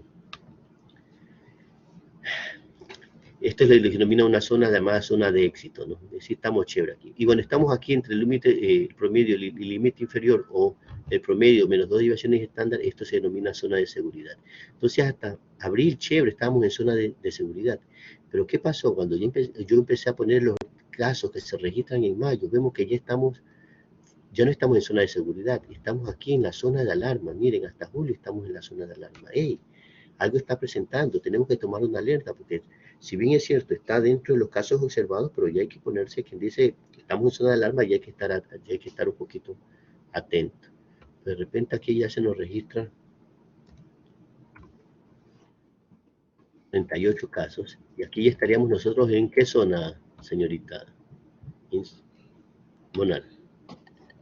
De los 38 casos, ya es zona endémica. Ya es zona epidémica, epidémica. Epidémica. Entonces, mira, y vimos que aquí seguimos con...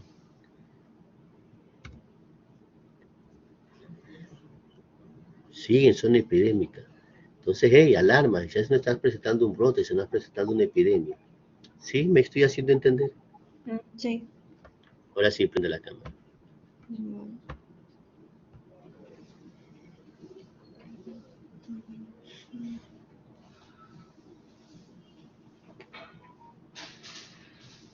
Bueno, esa información también ustedes lo ven en los carnets de vacunación, los presentiles, etc. Sí. Ya leí, Roca.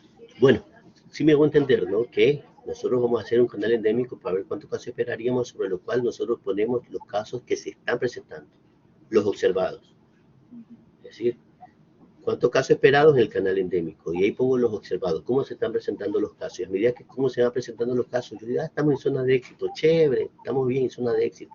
Estamos en zona de seguridad, bueno, pero chévere, estamos en zona de seguridad. Estamos en zona de alarma, pongámonos atentos, que podría estar incrementándose. Y bueno, están en zona epidémica, es mucho más casos de lo observado. Pero yo creo que, por favor, esto no nos dice si hay una epidemia. Si existen los casos si los casos están en zona epidémica, ¿sí? Vamos a dividir esta pantalla. Si tenemos nosotros los eventos que están en zona epidémica, como ya lo hemos manifestado anteriormente, podría no necesariamente significar una epidemia. A ver, ¿cómo es eso? ¿Me ayudaría, señorita Monares, con lo que acabo de decir, el trabalengua, para que se entienda? Repito.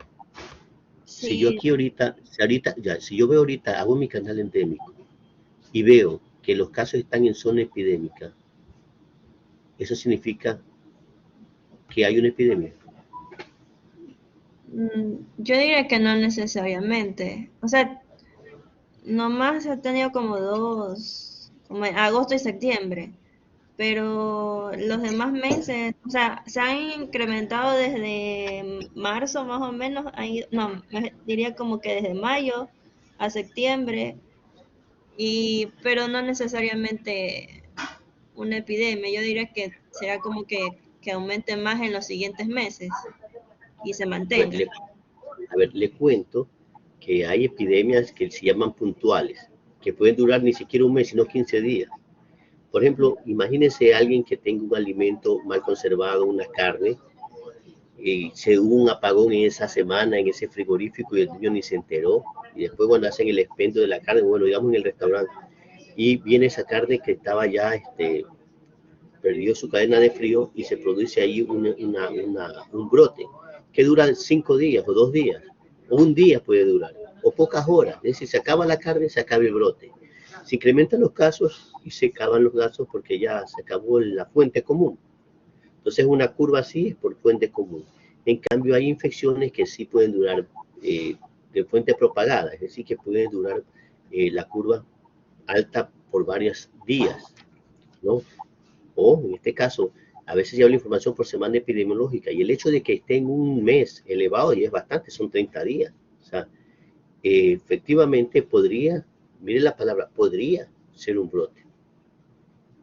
Pero yo creo que el mensaje que le quiero dar, el hecho de que estamos, ya lo hemos conversado antes, ¿no? Que esto de aquí en zona de éxito, podríamos estar bien.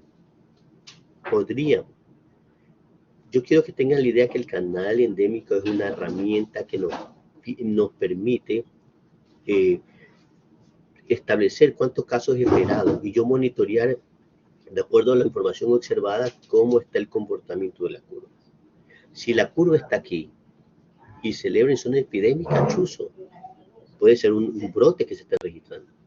Puede ser un brote. Pero yo tengo que ir a investigarlo, porque ya sabemos que mientras que el conglomerado es el incremento real o irreal, o sea, real o aparente, sí, real o aparente, ese era el conglomerado. Cuando hablamos de brote y epidemias, después de una investigación, son confirmados que hay más casos observados que los esperados. ¿Ok? Entonces, si esto amerita que dice una investigación, eso podría ser un brote, pero si yo voy a investigar y veo que la señorita Monar es la que me está haciendo ese reporte y veo que hace vigilancia activa, o en ese mes llegó un laboratorio, en ese mes llegaron más médicos rurales que pudieron hacer más sondeo, hubo una campaña y hubieron más captación de casos, no ha sido un brote, sino que mejoró la captación. Pero cuando desde que está en zona de alarma, yo tengo que investigar. Y más si está en zona epidémica, tengo que bajar al territorio e investigar qué es lo que pasa. Pero igual, el hecho de que estemos en zona de éxito, también chuzo, estamos todo el año, por ejemplo, aquí, vamos a hacer aquí, que estamos en un distrito determinado, y me dice que presentan aquí, a ver, vamos aquí, 3, un caso, o sea, un caso, a ver, 2 casos. Ese día todo el año está en zona de éxito. Algo sospechoso hay ahí. A las finales puede ser efectivamente que no se han registrado casos, pero puede darse el caso de que a las finales no están haciendo búsqueda activa y no están haciendo trabajos de campo y de repente a las finales el médico no está captando eventos. Es decir, esta es una herramienta que me permite monitorear el comportamiento histórico de los eventos y yo cómo estoy en relación a los datos históricos. Pero no me dice si hay epidemia, no me dice. Me ayuda así a predecir si hay un brote en una epidemia porque está en zona epidémica. Chuzo la alarma. Yo voy a investigar y resulta que bueno, puede ser efectivamente, hay más casos observados de lo esperado, pero puede ser producto de una acción que se esté ejecutando en el territorio. ¿Me estoy haciendo entender, señorita Molar? Sí, lo que entiendo es que este ejercicio que estamos haciendo es para, o sea, nos ayuda para identificar los brotes, pero no para decir que es una epidemia en sí, ¿no? O sea, ahí me permite identificar que hay más casos observados, que se están presentando más casos ahorita de los que yo esperaría que se presenten en ese periodo. Y si hay más casos de los que yo esperaría que se presenten, lógicamente tengo que investigar. Y yo no voy a investigar cuando estamos ya en la zona epidémica. Yo empiezo a investigar cuando estoy por aquí, empiezo ya en zona de alarma. Esto significa que ya tengo que ir a terreno, ¿qué pasa? O un paciente está mucho en zona de éxito y hay pocos casos, ¿qué está pasando? Entonces, esta es una herramienta que me ayuda para ese monitoreo. Y ahorita vamos a leer lo que ya hemos analizado ahorita, ¿sí? ¿Me ayuda con eso, por favor? Corredor endémico, canal endémico es una representación gráfica de las frecuencias de la enfermedad en un eje de coordenadas en el cual el eje horizontal representa el tiempo y el eje vertical las frecuencias. A diferencia de la curva epidémica, describe en forma resumida la distribución de frecuencias de la enfermedad para el periodo de un año basada en el comportamiento observado de la enfermedad durante varios años previos y en secuencia. Se grafica acompañado de otras 2 curvas que indican los valores máximos y mínimos a fin de tomar en cuenta la variación inherente a las observaciones de la frecuencia de la enfermedad a través del tiempo. Ok, es lo que hemos hecho, ¿no? Seguimos.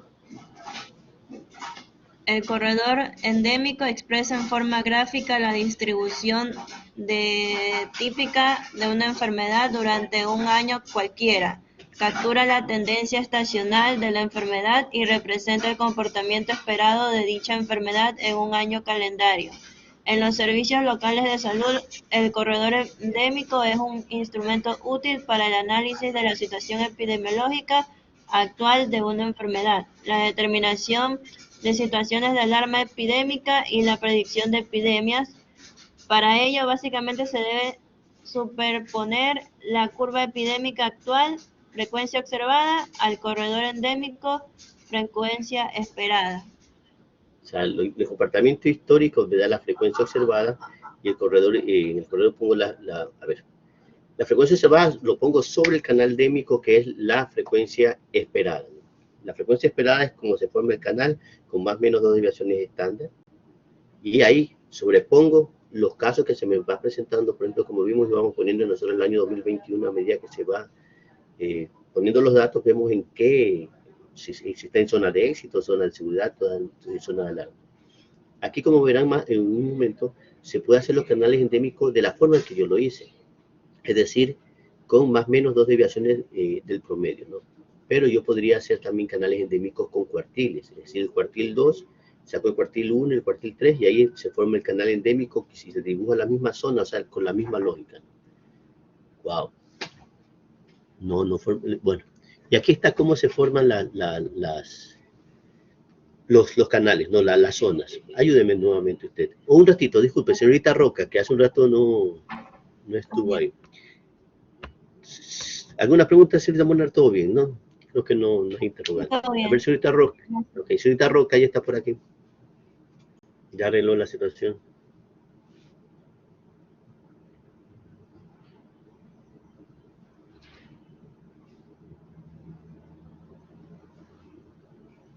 Hello.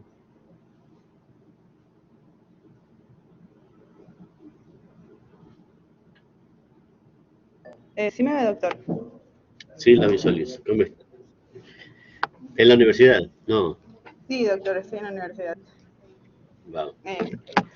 Ok. Ya, le espero. Bueno.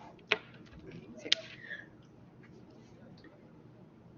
Yo sé que hay mucha letra aquí, pero está clarito porque ya lo he preguntado y ustedes ya lo dijeron. Leemos esto de aquí. Ya, está bien, doctor.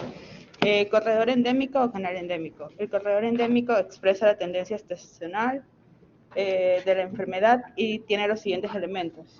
Deme un segundito, porque después se le va con errores y aquí tengo que borrar esto de típica, por escribir rápido. Y aquí...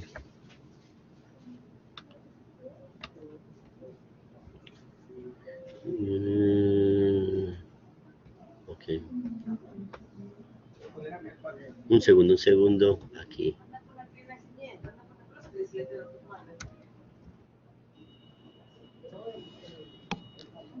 Ok, anyway, al ataque. Ok. Muy bien. Ahí. Vamos, gracias por su paciencia, vamos. Ya, está bien. Ahora sí. Ok. El corredor endémico expresa la tendencia estacional de la enfermedad y tiene los siguientes elementos. La curva endémica, propiamente dicha, o nivel endémico, que corresponde a la línea central del gráfico y representa la frecuencia esperada, promedio de casos en cada unidad de tiempo del año calendario. Expresa una medida de resumen de tendencia central de la distribución de datos observados, mediana, promedio, etc. O sea, no sé si cuando yo dibujo el promedio, ¿no? Esa curvita solita, si yo no pusiera ningún otro dato, al poner el promedio estoy marcando es una curva endémica, una curva de cómo están comportándose los eventos, nada más. Pero cuando a la curva endémica le sumo otras cosas, ahí se forma el canal. Y ahí está cómo está formado el límite superior, vamos. Ya, está bien. Límite superior o umbral endémico, que corresponde a la línea superior del gráfico y representa la frecuencia esperada máxima de casos en unidad de tiempo del año calendario. Expresa una medida de resumen de dispersión central de la distribución de datos observados. Cuartil superior, desviación estándar, etc. Podría sumarle un cuartil o podría ser con desviación estándar como hicimos el ejemplo. Entonces, esa es la límite superior. Estamos hablando de las curvas, solo de las curvas. Vamos a ver la curva o límite inferior. Ya, límite inferior o nivel de seguridad, que corresponde a la línea inferior del gráfico y representa la frecuencia esperada mínima de casos en cada unidad de tiempo del año calendario. Expresa una medida de resumen de dispersión central de la distribución de datos observados, cuartil inferior, desviación estándar, etc. Ya, corredor endémico, el corredor canal endémico. Seguimos, el corredor o canal endémico. Ya.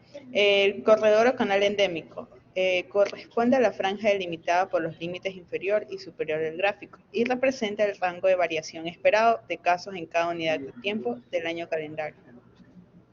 Ya. Okay. Entonces ya hemos visto lo que son las curvas y lo que ya hicimos hace un ratito es cómo se delimitan las zonas de seguridad. ¿Sí? ¿Está por ahí Sebastián? ¿Ya está Sebastián Calderón? A ver, señorita Roca, en verdad, ¿estamos claras con la idea de qué es un canal endémico? Más o menos, doctor. No también, pero ya ahorita leyendo los conceptos, los estaba como comprendiendo mejor. Claro, la idea es que con los datos históricos que se presentan aquí, por ejemplo, yo he hecho con los años, pero aquí yo podría poner semana epidemiológica 1, 2, 3, 4, hasta la semana 52 y ver Claro. cómo se ha comportado históricamente por semana y hago un canal endémico por semana, ¿no? Ok. Y estos son los observados, perdón, los casos que yo esperaría. Y aquí, en el canal endémico, yo voy poniendo los casos que se están presentando, es decir, lo observado. Ok, y no me contestó Calderón. ¿Está presente Calderón ya por ahí? Sebastián. Sí, doctor, Gracias, disculpe, es que tuve problemas de internet. Un segundo. Gracias, señorita Roca. Un gusto haberla saludado. Listo, doctor, estoy bien. Ok. Ya, Sebastián, cuéntame, ¿puedes encender tu cámara? Sí, ya le enciendo, denme un segundo.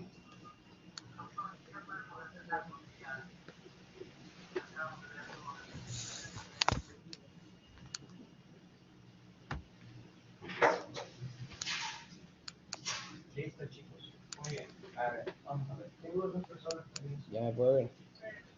Aún no. Yo. Ya ahorita sí. ¿Qué tal? ¿Tú recuerdas las zonas, cómo se forman las zonas del canal endémico? ¿Cuáles zonas? ¿Qué zonas hay? No puedo ver muy bien como yo tal. No pudiste ver. Vamos a leerla nomás. Son temas de examen. A ver, vamos. ¿Cuál es la zona de éxito? Corresponde a la franja delimitada por la línea basal 0 y el límite, la línea de frecuencia 0 y el límite inferior de cada unidad de tiempo del año calendario. Es decir, es esto que está aquí.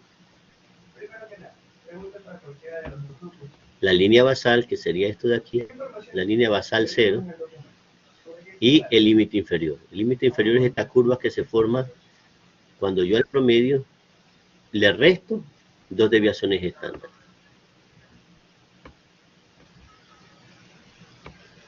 Continúa con la zona de seguridad. Ya, la zona de seguridad que corresponde a la franja delimitada por el límite inferior y la curva endémica propiamente dicha en cada unidad de tiempo del año calendario. Es decir, estamos aquí, la zona de seguridad delimitada por la curva epidémica o endémica o promedio, es el promedio o la curva endémica, y esta línea que está aquí, que era, ¿cuál era esta línea? La del límite inferior. El límite inferior, que era nada más que el promedio menos dos desviaciones estándar. Seguimos. La zona de alarma que corresponde a la franja delimitada por la curva endémica, propiamente dicho, y el límite superior de en cada unidad de tiempo del año calendario.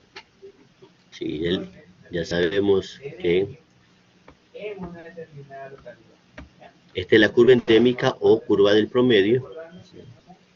Y esto de aquí, que sería el promedio más dos desviaciones estándar, que es el límite superior. ¿Ok? Vamos. Por último, la zona epidémica que corresponde a la zona localizada por encima del límite superior o umbral epidémico en cada unidad de tiempo del año calendario. Ya, sigue con la lectura. En general, al monitorear el comportamiento actual de los casos notificados en función del respectivo corredor endémico, cada cambio en una zona a otra debería acompañarse de una acción correspondiente sobre el sistema de vigilancia. Desde la revisión de la validación de los datos de vigilancia y las visitas de supervisión a las unidades notificadoras hasta la implementación de medidas de emergencia. Ok. Mira, y aquí está más o menos el corredor endémico, cómo se hace. Para concluirlo se requiere contar con las frecuencias semanales o mensuales, aquí están mensuales, ¿no? De la enfermedad correspondiente de 7 años o más. Repito, durante más años, mejor. Pero se puede hacer con 5 años, no hay problema. El caso de tener años epidémicos deberíamos excluirse. Mira, cuando hacemos el canal, aquí vemos 2003, 2004, 2005, 2006, pero por ejemplo hay ciertas enfermedades, por ejemplo en el 2020, por ser un año atípico, de repente hay subregistros o pocos casos. Yo tengo que olvidarme de esto. Es decir, yo lo pongo por mes cada año, pero de repente yo veo que este mes está muy bajito. El 2020 como que se registraron pocos casos. Yo podría tranquilamente eliminar toda la fila y los datos del año 2020. Porque había muy pocos casos, o viceversa, cuando hay el caso de dengue, cuando hay brotes y epidemias, ese año que está muy alto, también lo debería omitir. Es decir, cuando hay años que son años epidémicos o años atípicos, que hay excesiva cantidad de eventos, o cuando hay una poca cantidad de eventos, yo podría excluir esos años. Entonces es importante, ayúdame leyendo esto de aquí. Claro. El número de años, ¿todo o solamente ese parte? El número de años de observación. Ya, el número de años de observación depende de la regularidad o estabilidad con que se presentan los casos de un año a otro y de la ocurrencia previa de brotes o cambios drásticos en los sistemas de vigilancia y o medidas de control. Si se sospecha de inestabilidad, es necesario considerar más años. Ok, entonces ya tenemos esa idea. Y aquí está, por ejemplo, los datos, ¿no? De menos a más años. Yo, por ejemplo, aquí tenía 2003, 2004, 2005, 2006, pero yo voy a sacar cuartiles. Y si voy a sacar cuartiles, miren, esto 19, 26, 40, ¿qué tengo que hacer? El primer paso que tengo que hacer es ordenar, ¿ves? Por mes, de menor a mayor, porque ya sabemos que para sacar los cuartiles yo tengo que primero ordenar la información. Y aquí yo ubico el cuartil 2, el cuartil 1 y el cuartil 3, y yo hago la curva endémica. En vez de promedio, podría graficar la curva endémica. Aquí el límite inferior sería el cuartil 3, grafico esto en una curva y grafico el cuartil 1 en una curva. Y ahí se forman, insisto, esta zona de éxito que está formada por la línea basal y en este caso el límite inferior. ¿Cuál es el límite inferior? El cuartil 1. ¿Sí? Aquí tenemos la línea del promedio o línea endémica que está graficado por la mediana, o podría ser el cuartil 2, que es lo mismo. Y este es el límite superior que está formado por el cuartil 3 y aquí están marcadas las zonas. ¿Sí? Por arriba del límite superior o el cuartil 3, o el caso de ser con desviaciones estándar, más o menos 2 desviaciones estándar del promedio, aquí sería la zona endémica. ¿Sí? Sigue Georgia, digo, Calderón, ¿qué me pasó hoy día? Calderón, Sebastián Calderón, sí.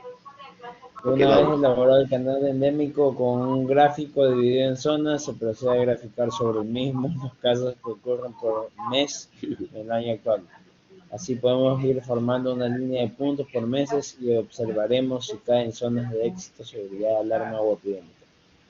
De manera que se puede vigilar el comportamiento de las enfermedades de manera regular. Sí. Entonces aquí lo mismo, la lógica de cómo se elabora con los cuartiles, ¿no? Y aquí con derivaciones estándar, lo que les explicaba hace un ratito. Ok.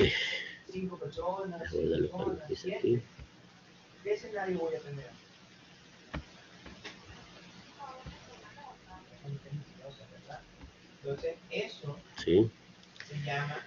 Todo bien, Sebastián, todo tranquilo. ¿Se entendió la clase del día de hoy? Sí. Sí, estamos ahí. Ok. Preguntas, por ahí tenían preguntas. Vamos a hacer un breve de 3 minutos. Despejémonos, me preguntan todo lo relacionado al examen y todo en relacionado al trabajo, ¿de acuerdo? Denme un minutito, ¿sí? para desestresarme un poquito, porque me estresé un poquito porque veo que hay conceptos que no están claros. Y eso me... Vamos a esperar un minuto, ¿sí? Me dan un minuto.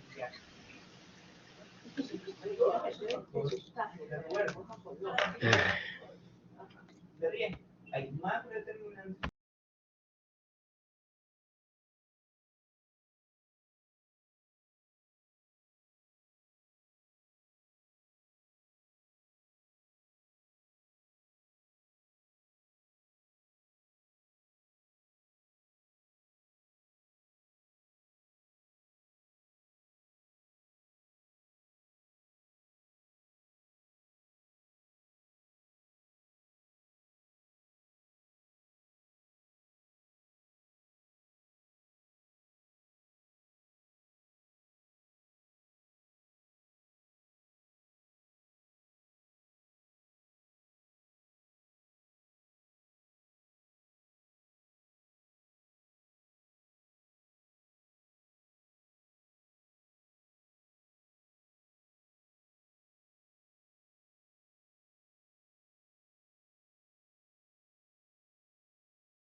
Ok, ya estamos aquí, cuéntenme. A ver.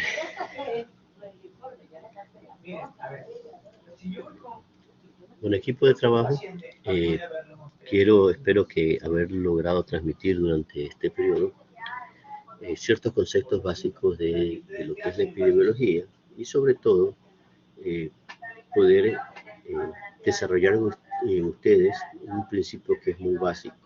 El hecho de que el hombre, te lo he dicho en algunas ocasiones, que uno socialmente influye y es socialmente influido. Y que en realidad ustedes no le van a pensar solo en la enfermedad, sino que tenemos que saber que un paciente viene dentro de un contexto social dentro de lo que nosotros también debemos analizar al momento de que tomamos algún tipo de decisión. Por favor, señorita Varas, ¿se prende la cámara? Entonces, eso es un diagnóstico diferencial. Entiendan ustedes que hay Sí, doctor, yo lo entiendo un momento. para abrir elaboraciones que me orientan a que esa persona tiene A, B o C. ¿Ya? Entonces, por ejemplo, miren, aquí dice, ¿qué encontraron por medio de esa encuesta que mencionó una compañera? A fin de poder descartar o confirmar estos casos. El cuadro se caracterizaba por fiebre, cefalea, mialgia, atrajes y dolor retrocular. ¿Ya? Entonces, de las 1000 personas, un ejemplo, tenía que preguntarles o establecer un orden. ¿No? Eso es primero. Fiebre, cefalea y mialgia. Fiebre, cefalea y mialgia. Dígame, señorita González, le escucho. Es un caso sospechoso de dengue. ¿Ya? Es un caso sospechoso de la patología. Algo que no nos apague la cámara, dejo que la señorita González quiera preguntarme algo. Cuéntemelo. No, doctor, se me aplastó el botón, no sé, que a veces se me aplasta cuando se me está reconectando la Está con pantalla. está con la luz apagada, por eso no sabe qué botón. Bueno, mire, señorita Varas, si tuviera algún tipo de inconveniente, yo insisto, yo quería espero haber podido llegar a ustedes con la lógica de que tenemos que tener claro Yo creo que es muy importante lo que le dije en un momento, tener claro hacia dónde queremos ir. ¿Recuerdan el vuelo de los gansos? Es importante recordar que para llegar a un objetivo nosotros tenemos que hacer una serie de pasos, es decir, peldaños. Si uno hace un pequeño esfuerzo, va a tener un pequeño resultado. La lógica es hacer un gran esfuerzo que represente estudiar esta hora, aguantarme, escucharme a mí y un poco de docente a una hora, a veces medias complicadas para ciertas materias. Entonces la idea es que pero ustedes tienen que saber que un gran esfuerzo va a tener un gran resultado. Ahora ustedes ya también saben que el tiempo es muy valioso. Acuérdense del banco mágico. Las prioridades cambian. Lo que es importante ahorita podría modificarse posteriormente y lo que es prioritario cambia. Porque ahorita, no, yo ahorita descanso una par de horas y después de 2 horas me pongo a hacer esto. Y usted descansa un par de horas y después se presenta una emergencia, tiene que hacer otra cosa, una llamada, una contingencia y de repente no puede, deja ciertas cosas y la deja para más tarde. No, el tiempo cambia y las prioridades cambian. Es importante optimizar el tiempo para poder llegar, si queremos llegar a este objetivo, tenemos que hacer una optimización del tiempo. Recordar además que el árbol de bambú, todo conocimiento es importante. Perdón, por ejemplo, ya que dice el tiempo, comúnmente nosotros tenemos las grabaciones y de repente, qué aburrido, que no sé qué, las clases, escucharlas todo, cada rato, y el teacher que es medio repetitivo en muchas cosas. Bueno, me gusta enfatizar ciertas cosas, pero cuando uno ya la está viendo como grabación, lo mismo, y sigue lo mismo. Pues sí está grabado y sigue lo mismo. El proceso de adaptación a la parte tecnológica, sé que está grabado, no debería repetir. Pero trato de ser reiterativo para que ustedes digan, ¿por qué repite algo? Bueno, eso podría ser algo importante y quiere que nos quede bien asentado. Disculparán por esa inexperiencia en esta parte de la parte. O sea, no estoy pensando que esté diciendo grabado y estoy tratando de repetir. Entonces, gracias por su paciencia por ese lado. Y como les decía, estamos en el señorita Monara, algo quería decirme, cuéntenme. Sí, doctor, tenía unas cosas que decirle. Doctor, para el examen, es que yo estoy viendo que, por ejemplo, yo siempre hago resúmenes de su clase y yo hasta ahorita tengo como 94 páginas de todas las clases de segundo parcial. Y usted nos dijo que también iba a incluir en el examen lo que es las exposiciones y yo quería ver si usted nos daba como que la oportunidad para no estudiar, o sea, es que es mucho la información que hay que estudiar y quería ver si nos podía dar para que le diéramos 5 preguntas cada grupo y de esas preguntas nosotros estudiar también, o sea, de los temas que hemos expuesto, aparte del contenido de la materia de que usted nos ha dado y otras que también tenemos que estudiar esos ejercicios. Entonces, estudiar para un día para otro es demasiado. Ok. Hagamos una cosa. El examen teníamos planteado para este jueves, creo, ¿no? Hasta esta semana son los exámenes, creo, ¿verdad? Sí, solo hace 2 semanas. El jueves era nuestro examen, pero igual quería preguntarle si iba a ser virtual o presencial. ¿Qué tal si lo hacemos presencial el sábado? El sábado yo ya no voy a estar aquí en Guayaquil. Doctor, otra cosa, Aurora Malacatus no pudo asistir hoy porque tenía problemas con el Blackboard y recién pagó hoy y entonces la habilitan en 24 horas por si acaso. Ok, entonces igualmente va el día jueves. Ok, está bien. El examen va para el día jueves. Pero teníamos es que hay cosas que tenemos que hacerlo presencial. Bueno. Ok, lo hacemos virtual el día jueves. Sino que para alinearnos a lo que dice, a ver, señorita Carlos, dígame. Hola, sí, ok. ¿Me escucha, doctor? Le escucho. Ya, listo. Doctor, le quería pedir el favor que no se le olvidara de subir estas diapositivas